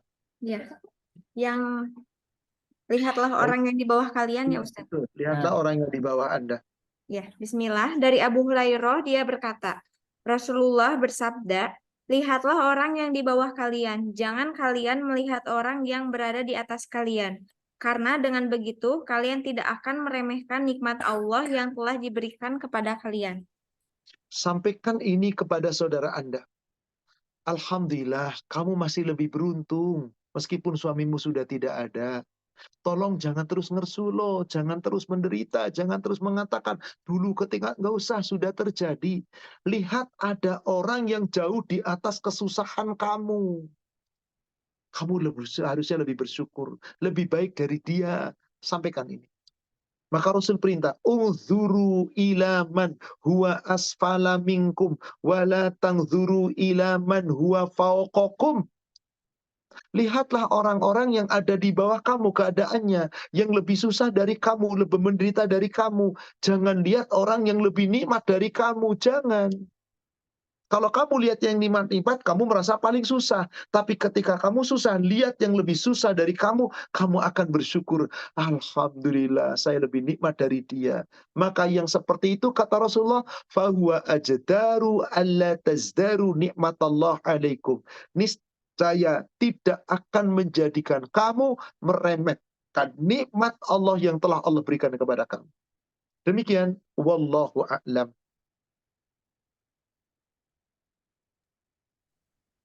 Baik Pak Ustadz, saya lanjutkan ke pertanyaan berikutnya. Bismillah. Pak Ustadz, jika kita yang sudah dewasa ini tertimpa musibah, bisa jadi musibah ini datang atas apa yang kita lakukan sendiri, sehingga Allah Subhanahu wa Ta'ala memberikan musibah atau ujian kepada kita. Tetapi apabila musibah atau sakit itu juga menimpa anak-anak kita yang tidak berdosa, bagaimana supaya anak-anak kita ini terhindar dan terjaga dari musibah, Ustaz? Betul. Terkadang musibah yang Allah timpakan kepada kita berupa keburukan karena kelalaian kita. Tapi ketika Allah berikan kepada nikmat kepada kita, bukan karena hebatnya Anda. Ini karena Allah. Sebagaimana yang Allah firmankan di surat An-Nisa. Surat 4 ayat ke-79. Di situ Allah Subhanahu wa Ta'ala berfirman. Apa kata Allah? Ma asabaka min hasanatin faminallah. Apa saja musibah yang baik-baik itu dari Allah. Bukan karena kamu hebat, tidak. Semua dari Allah. Wa ma asabaka min sayyi'atin famin nafsik. Tapi musibah-musibah yang buruk yang menimpa kamu, itu salah satunya akibat kelalaianmu, akibat kesalahanmu, akibat perbuatan dirimu sendiri. Fa'arsalnaka linasi rasulan. Maka kami utus kamu, ya Muhammad, menjadi Rasul untuk seluruh manusia. Wakafa billahi syahidat. Cukup Allah yang menjadi saksi. Anda sakit, mungkin salah pola makan Anda. Mungkin Anda sering begadang. Anda terkena kesusahan ini. Karena kesalahan Anda tidak mengikuti aturan dan seterusnya. Tapi terkadang kita nggak berbuat salah secara langsung. Tapi tiba-tiba anak kita yang terkena musibah. Sakit, bukan salah kita. Tiba-tiba sakit. Kalau sudah seperti ini dari Allah. Kenapa? Karena anak kecil tidak punya salah apa-apa. Tapi koreksi, boleh jadi sakit salah makan karena orang tuanya yang ngasih makan tidak benar. Karena orang tuanya memperlakukannya tidak benar. Pergaulannya didekatkan dengan orang yang sedang sakit. Atau karena memang sedang ada wabah. Mau dihindar kaya apapun tetap sakit. Ini dari Allah. Maka berlaku ayat sebelumnya. Di tengah-tengah ayat.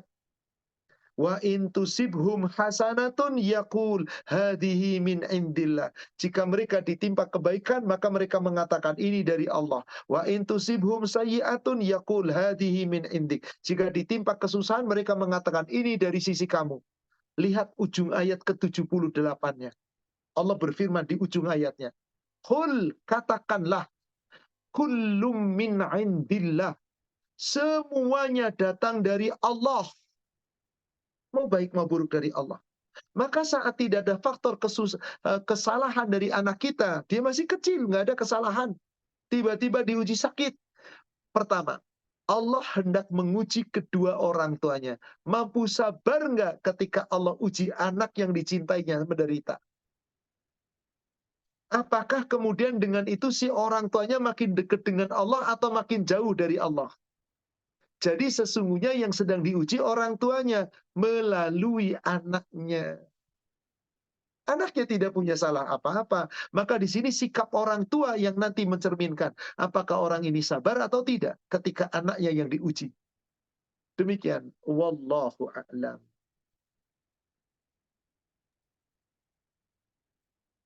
Alhamdulillah, jazakallahu khairan Pak Ustadz. Saya lanjutkan ke pertanyaan berikutnya Pak Ustadz, agak sedikit panjang, saya coba bacakan. Izin bertanya Pak Ustadz, ada saudara laki-laki saya usia 55 tahun menikah dengan dua anak yang masih kuliah. Ambil pensiun dini, niatnya mau hijrah karena sebelumnya kerja di bank konvensional. Ternyata kegiatannya setelah pensiun malahan main judi online lewat HP dan pinjam online sampai ratusan juta. Pihak pinjaman online menyebar KTP menagih hutang ke semua kontaknya, sehingga malu Ustadz anak istri yang nggak tahu menahu dikonfirmasi saudara dan kerabatnya. Mereka kecewa dan sangat terpukul. Bagaimana cara menyadarkan ya Pak Ustadz untuk saudara saya berhenti berhutang dan main judi, serta bagaimana menenangkan istri dan anak-anaknya supaya tetap bersabar. Memang inilah manusia. Sungguh aneh. Saya ingin keluar dari bank ribawi. Saya ingin hijrah. Lah keluar dari riba malah ke mulut riba yang lebih dahsyat. Judi online, na'udzubillah. Tertimpan pinjol, na'udzubillah. Semua pinjaman-pinjaman online itu manis di depan saudara sekalian. Tapi na'udzubillah, itu riba yang berlipat ganda. Mereka musuh-musuh Allah. Maka saudara Anda yang laki-laki ini telah terjerat dengan pinjol. Sampai disebar KTP-nya. Seperti itulah cara mereka online itu. Sebetulnya yang salah siapa? Bukan si pemberi pinjamannya saja. Mereka jelas salah. Karena niatnya mencari keuntungan ribawi. Yang minjem itu pun salah. Kenapa sudah tahu riba kok diambil? Tapi ini sudah terjadi. Panggil dia. Dudukkan. Nasihati dengan baik. Berikan ancaman. Kalau memang Anda punya materi, kumpulkan keluarga, lunasi urusan pinjol itu, ancam dia.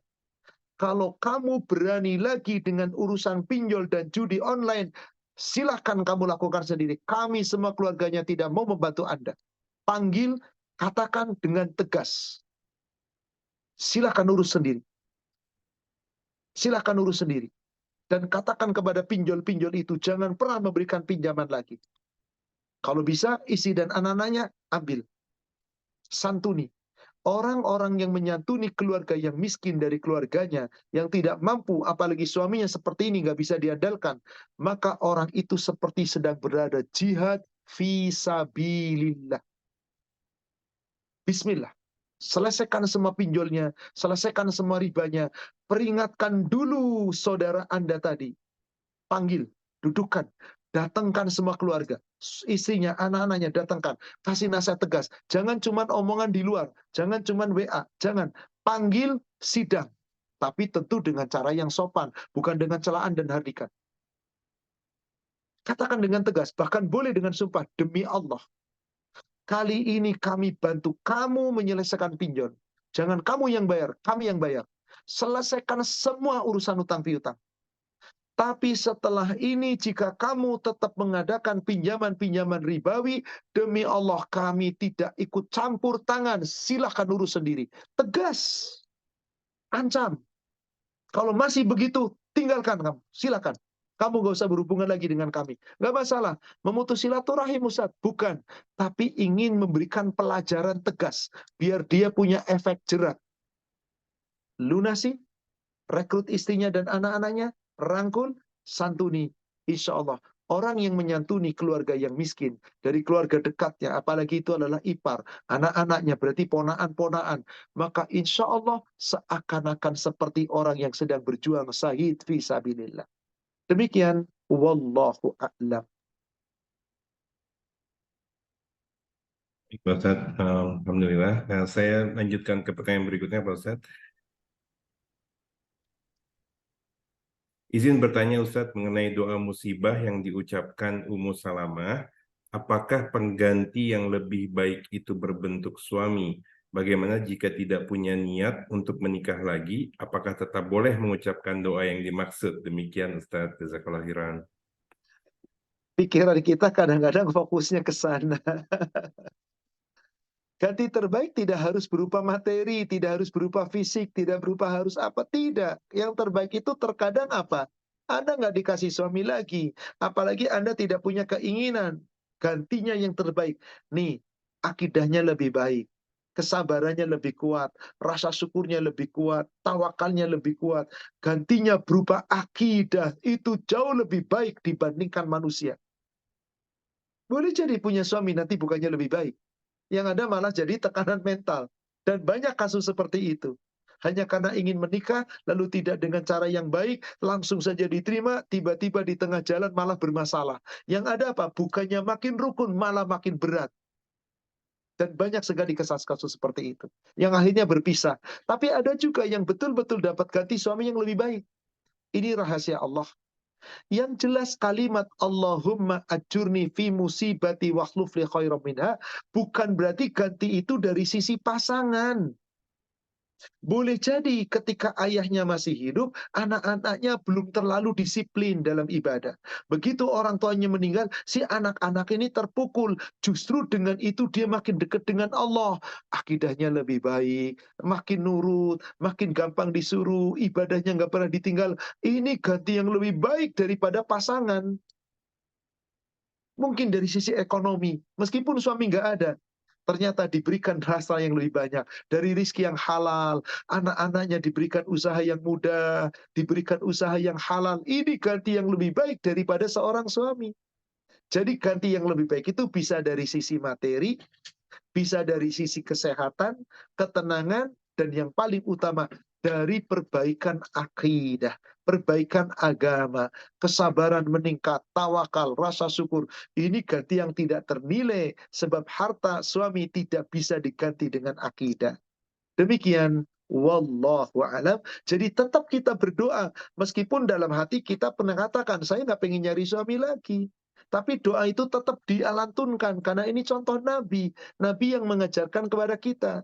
Allahumma ajurni fi musibati wakhluf li khairan minha. Jangan sampai mengatakan, wah saya mah nggak pengen nikah lagi, saya nggak mau doa itu ntar dapat suami lagi belum tentu baik. Jangan ada sombong. Karena yang namanya ganti sekali lagi bukan dari sisi pasangan, bisa dari sisi yang lainnya. Wallahu a'lam. Demikian. Dan saya lanjutkan ke pertanyaan berikutnya, Pak Ustadz. Kan? Pak Ustadz, saya mendengar ada berbagai macam doa agar terhindar dari musibah sebelum kita mendapatkan musibah. Apakah betul, Ustadz? Dan bagaimanakah doa yang utama dalam menghindar dari musibah ini?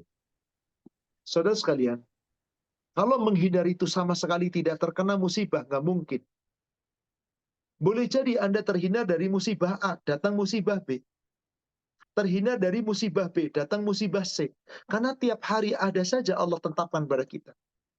Maka doa yang benar adalah doa yang Allah ajarkan kepada kita di Al-Baqarah ayat 286. Rabbana wa la tahmil alaina isran kama hamaltahu ala alladhina min qablina. Ya Allah, ya Allah, ya Rabb. Jangan kau bebankan ujian dan cobaan musibah kepada kami, ya Allah, yang berat. Sebagaimana musibah yang kau timpakan kepada umat-umat sebelum kami. Tuh di ujung ayatnya. Rabbana wa la tuhammilna ma la taqata lana bih. Ya Allah, ya Rob, jangan kau bebankan cobaan kepada kami, ya Allah. Cobaan yang berat, yang kami tidak mampu untuk memikulnya. Yang kami tidak sanggup untuk memikulnya. Wa'fu anna, maafkan kami, ya Allah. Warhamna, ya Allah, sayangi kami, ya Allah. Anta maulana, engkaulah penolong kami, engkaulah pelindung kami.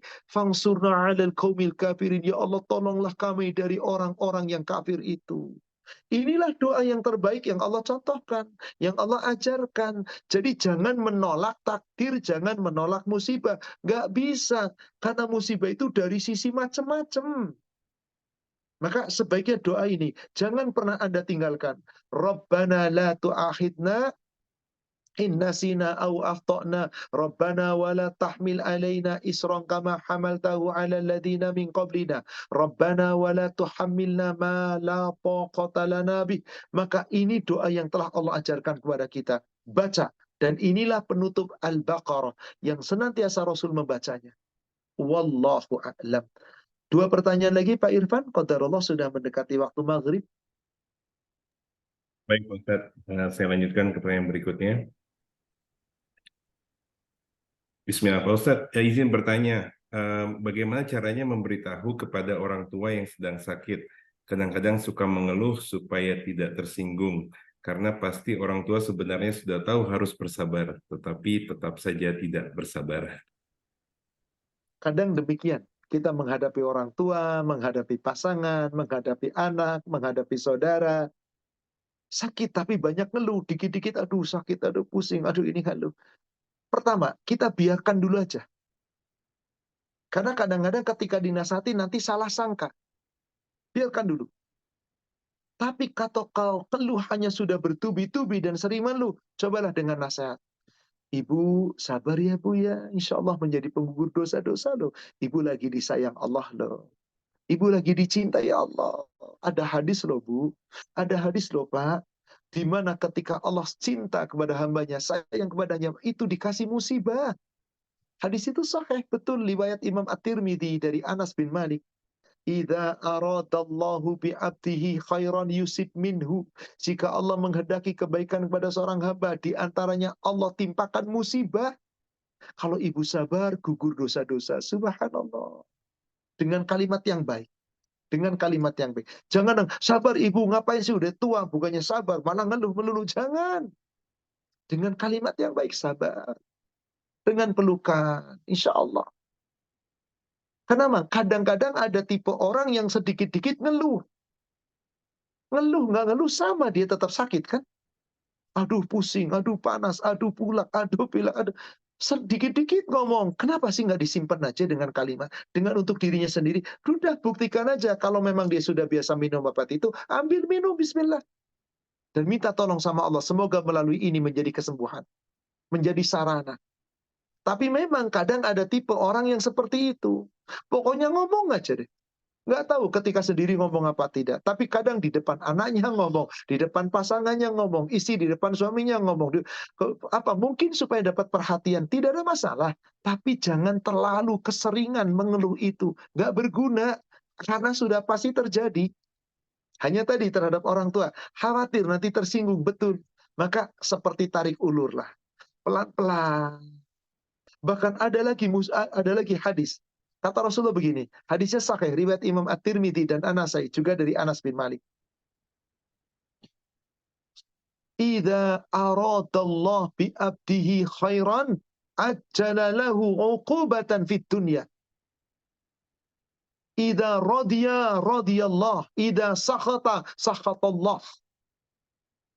Jika Allah menghendaki suatu kebaikan kepada seseorang, Allah akan timpakan musibah. Allah segerakan musibah itu sebagai siksa di dunia.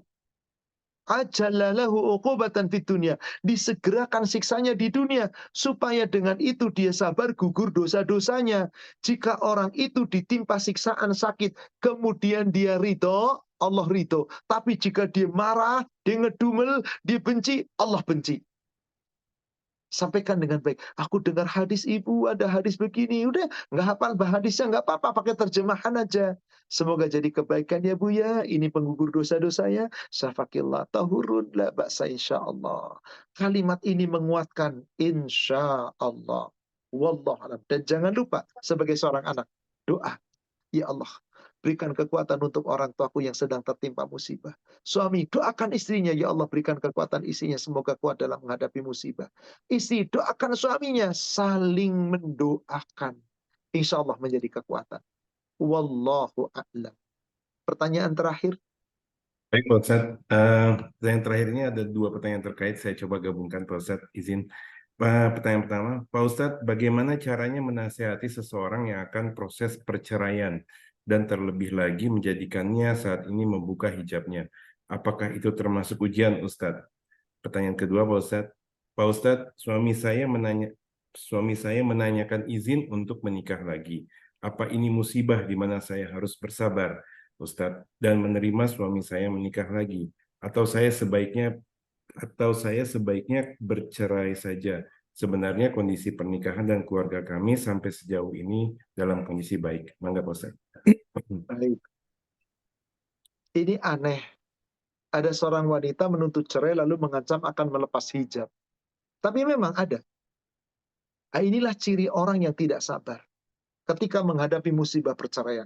Malah lari dari Allah. Wahai ukhti, Anda berhijab bukan karena pernikahan Anda. Tidaklah pantas Anda berniat cerai lalu dengan mengancam akan membuka hijab. Untuk apa ancaman itu? Anda rugi diri sendiri. Khasirat dunya wal akhirah. Rugi dunia akhirat. Menutup aurat itu bukan karena Anda menikah. Bukan karena dalam pernikahan. Lalu bercerai Anda membuka hijab. Ini sudah sesuatu yang tidak ada kaitannya. Bercerai silahkan. Sepanjang itu perceraian yang hak, tidak ada masalah. Insya Allah Allah ridho, asal cara bercaranya baik dan tujuannya baik. Bukankah salah satu yang akan dinaungi oleh Allah adalah orang yang saling mencintai karena Allah, dia mencintai karena Allah, dia bertemu karena Allah, dia berpisah karena Allah, bukan karena perseteruan duniawi, semata-mata karena Allah, mungkin sudah tidak cinta lagi, karena dikecewakan, tidak ada masalah. Tapi apa alasan anti kemudian membuka hijab? Silakan jawab sendiri. Jika seperti itu keadaannya, nggak ada masalah. Tapi Allah tidak pernah rugi, suami Anda pun tidak rugi, insya Allah. Bisa mencari yang lain. Untung mungkin anti bisa mencari yang lain. Tapi ketika anti melepas jilbab, itu kerugian untuk diri anti sendiri. Berpikirlah, merenunglah. Pertanyaan kedua. Apa Irfan saya sampai hilaf pertanyaan yang kedua? Apa tadi secara garis besarnya? Suami saya menanyakan izin untuk menikah Suami lagi. saya minta izin kepada saya. Istriku, aku minta izin ya untuk menikah lagi. Perlu diketahui, pertama, Allah telah membolehkan seorang laki-laki memiliki pasangan lebih dari satu. An-Nisa ayat 3 jelas. Boleh, boleh. Allah membolehkan kok. Tapi kata Allah di ujung ayatnya, jika kamu tidak mampu sabar, sebaiknya kamu tidak mampu berlaku adil, sebaiknya satu saja itu lebih baik bagimu. Tolong camkan itu wahai para suami. Sekarang menjadi dilema untuk ibu sebagai istri. Bagaimana Ustadz? Apakah saya sabar menerima permintaan suami? Suami mau nikah tidak perlu ada. Wajib minta izin itu tidak perlu, tidak ada. Tapi memberitahu wajib, jujur. Minta izin tidak ada. Andai kata tidak diizinkan oleh anti sebagai istri, nggak ada masalah. Tapi mungkinkah keluarga akan bahagia? Keluarga akan harmonis, akan sakinah, mawaddah, warahmah ketika suami punya isi yang lain, kemudian tanpa permisi, tanpa pemberitahuan, lalu tidak adil, silahkan camkan. Lalu bagaimana saya Ustadz? Apakah saya sabar menerima keinginan suami? Kalau ibu mampu sabar, monggo. Saya nggak sabar Ustadz, pastinya Ustadz. Selama ini saya nggak ada masalah, saya mampu. Tapi kadang-kadang saya pun kadang-kadang suka cemburu. Apalagi punya isi. Anda katakan saya tidak bisa, Mas. Saya tidak bisa. Kalau dimadu seperti ini. Maka silahkan Mas memilih. Kalau Mas mau memilih menikah dengan saya, maka saya tidak mau dimadu. Tapi kalau Mas mau memilih menikah dengan yang lain, silahkan menikah. Tapi maaf, jangan halangi saya kalau saya pun harus menuntut berpisah. Tidak ada masalah. Tidak berdosa isi yang demikian. Khawatir nanti tidak mampu sabar menghadapi poligami ini. Jadi sebaiknya kepada ukti istikharah. Kita petunjuk pada Allah. Dan dialog kepada suaminya baik-baik. Mas, sudah dipikirkan matang-matang? Apa saya kurang melayani Mas? Apa selama ini saya punya kekurangan? Tolong di mana kekurangannya? Tapi kalau Mas merasa ingin tetap menikah dengan wanita lain, saya tidak bisa menghalangi karena Allah telah membolehkan laki-laki. Tapi saya tidak mampu untuk itu. Saya khawatir nanti saya bikin dosa. Nanti saya malah bikin kecewa. Saya tidak bisa berbakti mungkin. Maka saya ingin kalau Mas meminta yang lain, maka saya mundur. Nggak masalah dalam Islam. Tapi kalau ibu mampu untuk bersabar, mencoba untuk mau dipoligami, bismillah monggo sejalan. Tapi awas ingat, ketika nanti di tengah jalan sering terjadi perselisihan, pertengkaran, kecemburuan, dan terus terjadi gontok-gontokan rumah tangga, apa nikmatnya rumah tangga seperti itu? Maka sebelum si suami memutuskan itu, cobalah dialog dengan baik. Kalau perlu, datangi seorang ahli agama. Coba konsultasikan dengan baik. Apa tujuannya si suami menikah lagi? Karena apa menikah lagi? Apa karena ingin menegakkan agama, karena nafsu semata, atau karena mungkin isi yang pertama kurang sempurna, kurang melayani dengan baik? Cobalah sebelum melangkah ke ini, karena demi Allah, sungguh, apalagi di negara kita. Poligami sesuatu yang berat. Karena bukan sesuatu yang mahfum di negara kita. Wallahu a'lam, sepertinya sudah masuk waktu maghrib. Saya berdoa kepada ibu yang sedang dalam dilema ini, semoga Allah berikan jalan yang terbaik. Allah berikan kekuatan dan kesabaran, diskusikan dengan suami, semoga Allah berikan yang terbaik. Wallahu a'lam. Demikian, mari sama-sama kita akhiri dengan membaca doa kafaratul majlis. Subhanaka Allahumma wa bihamdika, asyhadu an la ilaha illa anta, astaghfiruka wa atubu ilaik. Alhamdulillah, billahi taufik. Assalamualaikum warahmatullahi wabarakatuh.